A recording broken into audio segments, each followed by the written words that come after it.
मित्रांनो, राज्यातील 17 विधान परिषद जागांवरती निवडणुका येऊ घातलेल्या आहेत, अर्ज दाखल झालेले आहेत आणि अशावेळी बंडखोर देखील रिंगणामध्ये आहेत. पण त्यातल्या त्या चर्चेत आहेत नाशिक मधील गीते बंधू. हो, गीते बंधू.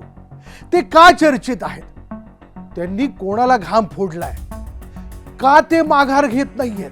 काय त्यांचं म्हणणं आहे? चला, याकरता हा व्हिडिओ तुम्हाला शेवटपर्यंत बघावा लागेल, कारण यामध्ये मी त्यांची पार्श्वभूमी देखील आपल्याला सगळ्यांना सांगणार आहे आणि त्याचबरोबर हे देखील सांगणार आहे की जर गीते बंधू म्हणजे गणेश गीते आणि गोकुळ गीते जर नाशिकच्या स्थानिक स्वराज्य निवडणुकांच्या या रिंगणामध्ये आपली उमेदवारी जर कायम ठेवतायत तर काय गणित असू शकतं, कशा पद्धतीने त्यांना पाडवळ छुप्या पद्धतीने मिळू शकतं हे देखील मी तुम्हाला सांगणार आहे. त्याकरता हा व्हिडिओ शेवटपर्यंत बघा.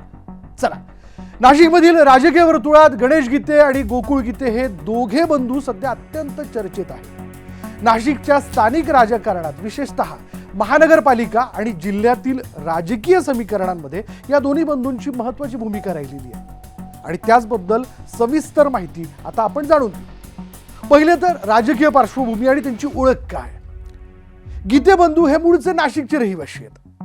त्यांनी नाशिक महानगरपालिकेच्या माध्यमातून आपल्या राजकीय कारकिर्दीची मजबूत पायाभरणी केलेली आहे. त्यातही भारतीय जनता पक्षाशी त्यांची अधिक जवळीक आहे. गणेश गीते हे प्रदीर्घ काळापासून भाजपमध्ये कार्यरत राहिलेले आहेत आणि ते भाजपचे संकटमोचक आणि राज्याचे वजनदार मंत्री गिरीश महाजन यांचे अत्यंत निकटवर्तीय मानले जातात. तसंच भाजपचे शीर्ष नेतृत्व मुख्यमंत्री देवेंद्र फडणवीस यांच्याशीही त्यांचे थेट राजकीय संबंध आहेत. आता गणेश गीते यांनी नाशिक महानगरपालिकेत नगरसेवक म्हणून प्रतिनिधित्व केलेले आणि त्यांनी मनपाच्या अत्यंत महत्त्वाच्या आणि प्रतिष्ठेच्या स्थायी समितीचे सभापती म्हणून देखील कार्यभार सांभाळलाय, काम केलेलं आहे. आता यामध्ये बंडखोरी आणि राजकीय संघर्ष जर आपण लक्षात घेतला तर गणेश गीते यांचा राजकीय आलेख हा महत्वाकांक्षी आणि वेळ प्रसंगी पक्षाच्या अधिकृत उमेदवाराविरुद्ध थेट आव्हान उभं करणारा राहिलेला आहे, तशी त्यांची पार्श्वभूमी आहे. आता विधानसभा निवडणुकीतील बंडखोरी जर आपण लक्षात घेतली तर काही काळापूर्वी झालेल्या विधानसभा निवडणुकीत पक्षाने उमेदवारी नाकारल्यानंतर त्यांनी थेट बंडखोरी केल्याचं आपण पाहिलेलं होतं.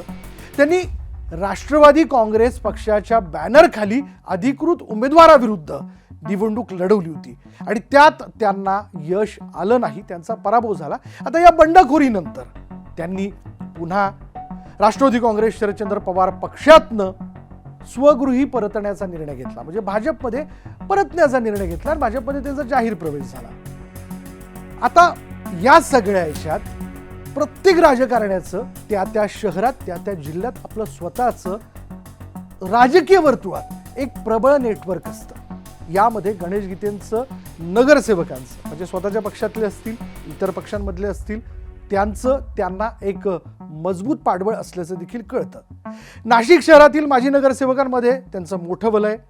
नुकत्याच घडलेल्या घडामोडींमध्ये भाजपच्या सुमारे 10 माजी नगरसेवकांनी पक्षाची अधिकृत भूमिका जी आहे ती बाजूला सारून थेट गीते यांना सूचक अनुमोदक म्हणून पाठिंबा दिला.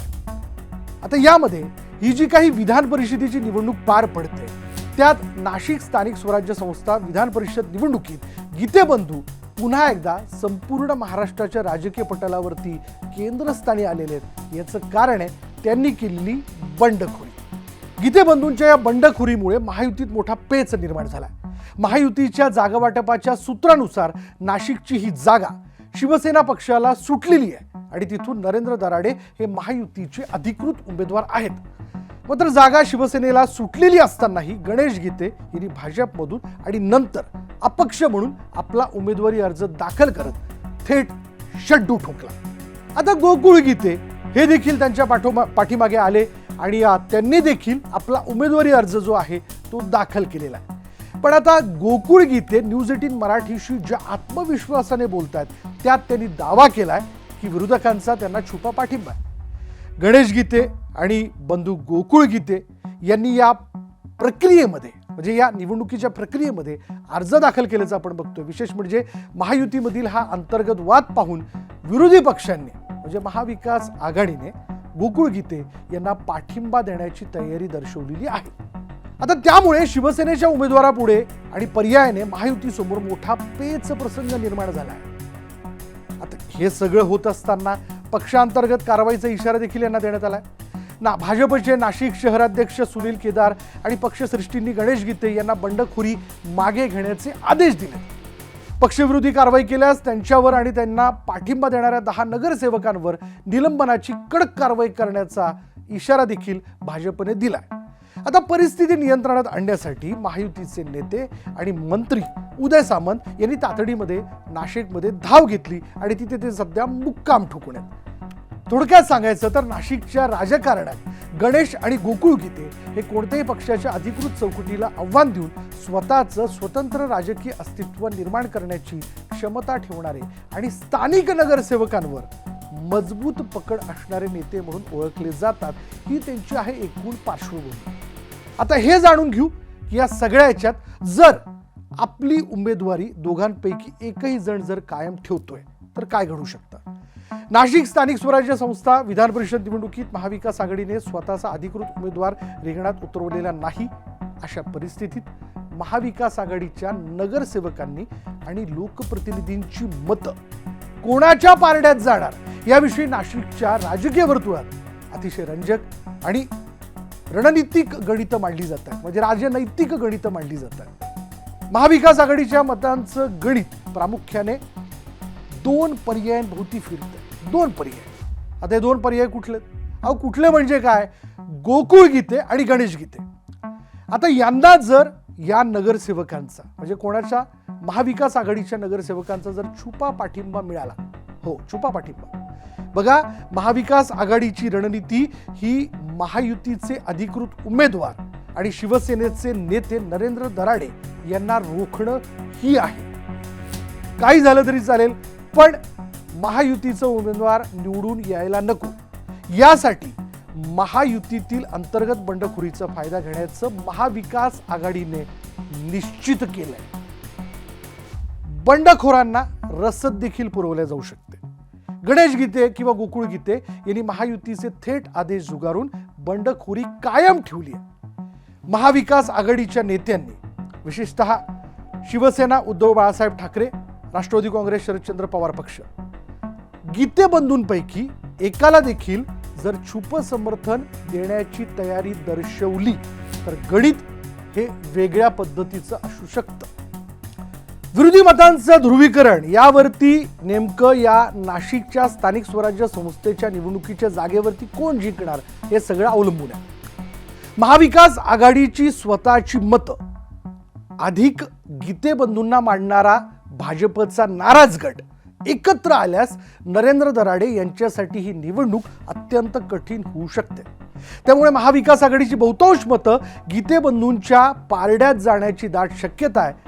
याचं कारण जसं मी या अगोदर म्हणालो की महाविकास आघाडीचा हाच प्रयत्न आहे. काही झालं तरी आमचा नंबर 1चा शत्रू हा शिंदे पक्षाचा उमेदवार आहे, त्यामुळे त्याला निवडून येऊ द्यायचं नाही. तसा प्रयत्न, तशी ताकद ते लावू शकतात. आता हे सगळं जाणून घेत असताना, यावरती आपण बोलत असताना या व्हिडिओमध्ये यामध्ये एकूण मतं किती आहेत या निवडणुकीकरता, म्हणजे नाशिकच्या जागेकरता जाणून घेऊ. यामध्ये एकूण मतदार आहेत 603.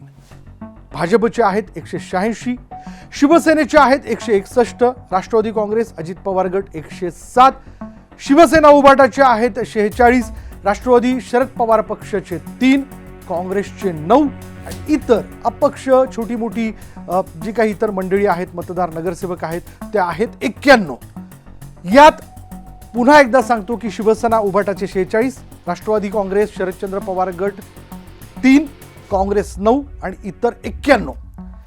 ही जी आकडेवारी आहे, ही जी मतं आहेत, ही या निवडणुकीत निर्णायक ठरणार आहेत. त्यामुळे म्हणजे ही जी आकडेवारी आहे, ही मते ही जर निर्णायक ठरत असतील तर हे देखील लक्षात घेतलं पाहिजे, ही मतं जर गीते बंधूंच्या म्हणजे गीते बंधूंपैकी कोणा एकाच्या जरी पारड्यात जात आहेत तर निवडणुकीचं चित्र, विजयाचं चित्र वेगळं असू शकतं. आता यात स्थानिक पातळीवरील छुपे करार देखील असतात, क्रॉस वोटिंग होत असते.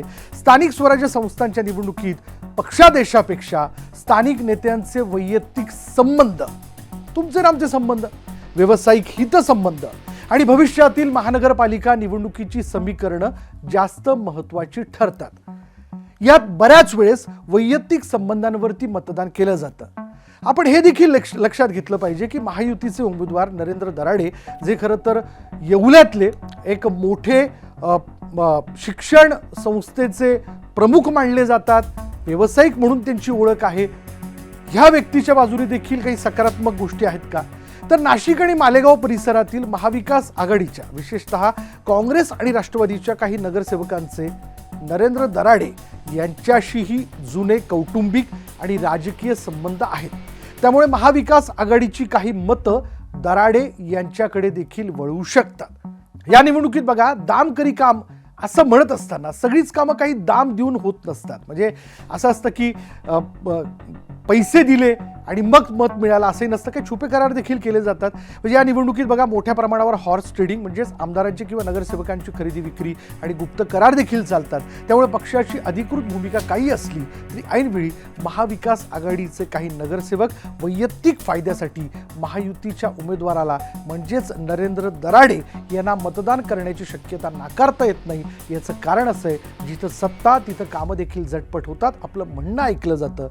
त्यामुळे थोडक्यात काय, तर महाविकास आघाडीचं अधिकृत धोरण हे महायुतीला पराभूत करण्यासाठी गीतेबंधूंच्या पाठीशी उभे राहण्याचं दिसतंय. मात्र ही निवडणूक गुप्त मतदानाने होत असल्यानं महाविकास आघाडीच्या मतांमध्ये फूट पडून काही मतं दराडे यांना तर मोठी आघाडी गीतेबंधूंना मिळण्याची शक्यता राजकीय विश्लेषक वर्तवतायत. यात नेमकं काय घडणार याकरता वाट पाहावी लागेल. पण हा व्हिडिओ आपल्याला कसा वाटला, याबद्दल आपल्याला नेमकं काय म्हणायचंय, या व्हिडिओच्या कमेंटमध्ये जरूर कळवा.